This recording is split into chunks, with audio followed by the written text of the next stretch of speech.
हाय, मेरा नाम गुणवंत धार्मिक और आज श्री राम कथा के अंतर्गत भरत का अयोध्या लौटना ये कहानी सुनते हैं।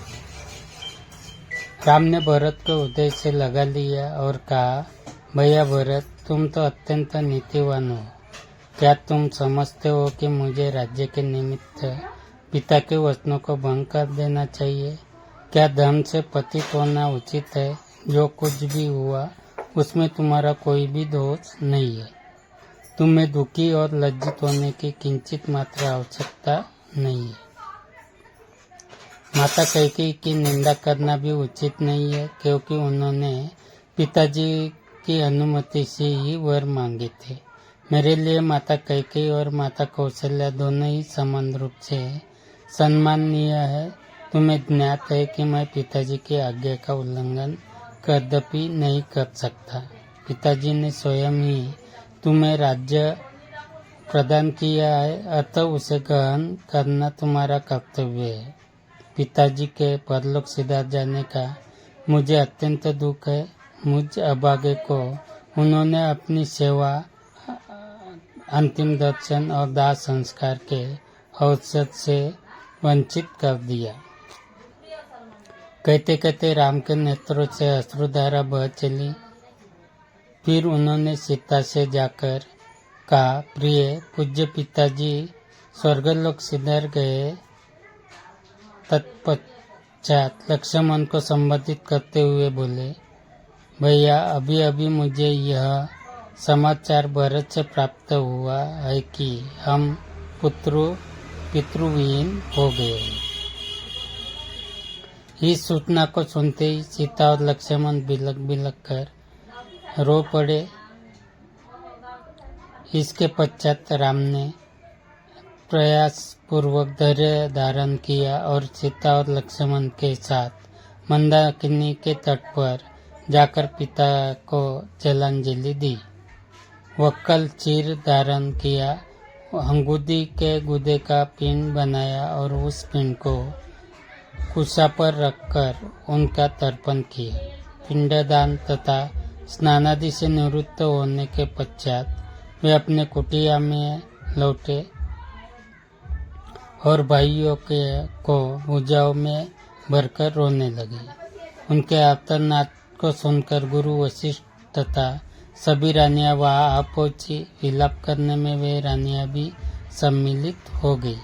फिर प्रयासपूर्वक धैर्य धारण करके राम, लक्ष्मण और सीता ने सब रानियों एवं गुरु वशिष्ठ के चरणों की वंदना की। कुछ काल पश्चात सभी लोग रामचंद्र को घेर कर बैठ गए और महाराज दशरथ के विषय में चर्चा करने लगे। इस प्रकार वह रात्रि व्यतीत हो गई। प्रातःकाल संध्या उपासना आदि से निवृत्त होकर राजगुरु तथा मंत्रीगण को साथ लेकर भरत राम के पास आए और बोले, हे रघुकुल शिरोमणि, प्रतिज्ञाबद्ध होने के कारण पिताजी ने अयोध्या का राज्य मुझे प्रदान किया था। उस राज्य को अब मैं आपको समर्पित करता हूँ। कृपा करके आप इसे स्वीकार करें। राम ने कहा, भरत, मैं जानता हूँ कि पिता की मृत्यु और मेरे वनवास से तुम अत्यंत दुखी हो, किंतु विधि के विधान को भला कौन टाल सकता है? किसी को भी इसके लिए दोष देने की आवश्यकता भी नहीं है। संयोग से साथ वियोग का और जन्म का साथ मृत्यु का संबंध तो सदा से ही चला आया है। हमारे पिता सहस्त्र यज्ञ, दान, तप आदि करने के पश्चात ही स्वर्ग सितारे हैं। इसीलिए उनके लिए शोक करना व्यर्थ है। तुम्हें पिताजी की आज्ञा मानकर अयोध्या का राज्य करना चाहिए और मुझे भी उनकी आज्ञा का पालन करते हुए वन में निवास करना चाहिए।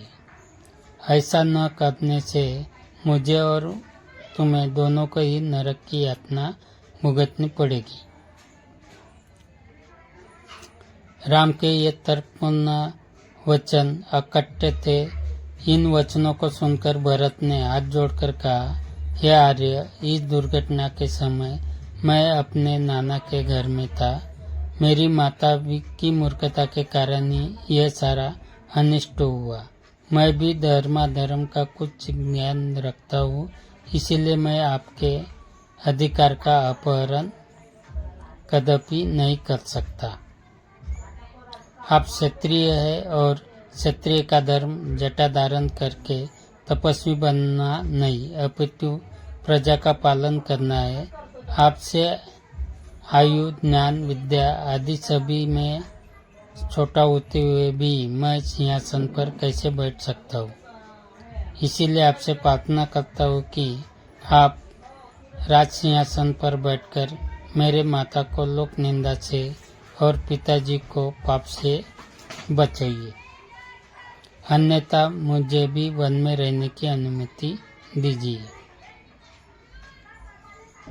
रामचंद्र ने भरत को फिर से समझाते हुए कहा, पिताजी ने तुम्हें राज्य प्रदान किया है और मुझे 14 वर्ष के लिए वनवास की आज्ञा दी है। जिस प्रकार मैं उनके वचनों पर श्रद्धा रखकर उनकी आज्ञा का पालन कर रहा हूँ, उसी प्रकार तुम भी उनकी आज्ञा को अकट्य मानकर अयोध्या पर शासन करो। उनके वचनों की यदि हम अवहेलना करेंगे तो उनकी आत्मा को क्लेश पहुँचेंगे। तुम्हें राजकार्य में समुचित सहायता देने के लिए शत्रुघ्न तुम्हारे साथ ही है।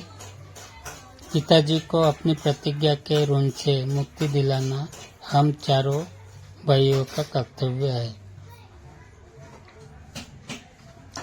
रामचंद्र के वचनों को सुनकर अयोध्या के अत्यंत चतुर मंत्री जाबाली ने कहा, हे रामचंद्र, सारे नाते मिथ्या है।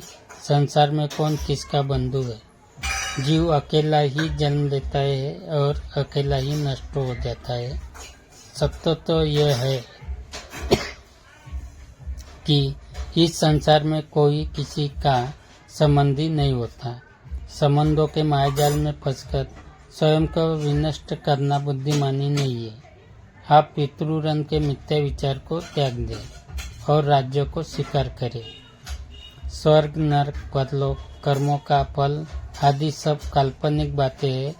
जो प्रत्यक्ष है वही सत्य है। परलोक की मिथ्या कल्पना से स्वयं को कर देना आपके लिए उचित नहीं है। जाबाली के इस प्रकार कहने पर राम बोले, मंत्रीवर, आपके ये नास्तिक विचार मेरे हित के लिए उचित नहीं है, वरन ये मेरे लिए अहितकारी है। मैं सदाचार और सच्चरित्रता को अत्यधिक महत्व देता हूँ। यदि राजा ही सत्य के मार्ग से विचलित होगा तो प्रजा भी उसका ही अनुसरण करेगी और कुपथगामी हो जाएगी। मैं आपको इस अनुचित मंत्रणा को स्वीकार करने में असमर्थ हूँ। मुझे तो आश्चर्य के साथ ही साथ दुख इस बात का है कि परम आस्तिक तथा धर्मपरायण पिताजी ने आप जैसे नास्तिक व्यक्ति को मंत्री पद कैसे प्रदान किया। राम के इन रोषपूर्ण वचनों को सुनकर जाबाली ने कहा, राघव, मैं नास्तिक नहीं हूँ। भरत के बारंबार किए गए आग्रहों को आपके द्वारा अस्वीकार करने के कारण ही मैंने ये बातें कही थी। मेरा उद्देश्य केवल आपको लौटा ले जाना ही था। आपको लौटा ले जाने के लिए मेरी मंद बुद्धि में इन बातों के अतिरिक्त और कोई उपाय ही नहीं सूझा। किसी भी प्रकार से राम ने भरत की प्रार्थना को स्वीकार नहीं किया। विवश होकर भरत ने हाथ जोड़कर कहा, हे तात, मैंने अटल प्रतिज्ञा की है कि मैं आपके राज्य को ग्रहण नहीं करूंगा। यदि आप पिताजी की आज्ञा का पालन ही करना चाहते हैं तो अपने स्थान पर मुझे वन में रहने की अनुमति दीजिए। आपके बदले मेरे वन में रहने से भी पिता को माता के ऋण से मुक्ति मिल जाएगी। इन स्नेहपूर्ण वचनों को सुनकर राम मंत्रियों और अयोध्यापुर वासियों की ओर देखकर बोले, जो कुछ भी हो चुका है उसे न तो मैं बदल सकता हूँ और न ही भरत। वनवास की आज्ञा मुझे हुई है, न कि भरत को। मैं माता कैकेयी के कथन और पिताजी के कर्म दोनों को ही उचित समझता हूँ। मातृभक्त, पितृभक्त और गुरु भक्त होने के साथ ही साथ भरत सर्वगुण संपन्न भी है, अतः उनका ही राज्य करना उचित है। जब राम किसी भी प्रकार से अयोध्या लौटने के लिए राजी नहीं हुए तो भरत ने रोते हुए कहा, भैया मैं जानता हूँ कि आपकी प्रतिज्ञा अटल है, किंतु यह भी सत्य है कि अयोध्या का राज्य भी आप ही का है, अतः आप अपनी चरण पादुकाएं मुझे प्रदान करें। मैं इन्हें अयोध्या के राज सिंहासन पर प्रतिष्ठित करूंगा और स्वयं वक्कल धारण करके ब्रह्मचर्यव्रत का पालन करते हुए नगर के बाद जाकर आपके सेवक के रूप में राजकाज चलाऊंगा। 14 वर्ष पूर्ण होते ही यदि आप अयोध्या नहीं पहुँचे तो मैं स्वयं को अग्नि में भस्म कर दूंगा, यही मेरी प्रतिज्ञा है। रामचंद्र जी ने भरत को उदय से लगाकर उन्हें अपनी पादुकाएं दे दी। फिर शत्रुघ्न को समझाते हुए बोले, भैया माता कैकेयी को कभी अपशब्द कहकर उनका अपमान मत करना।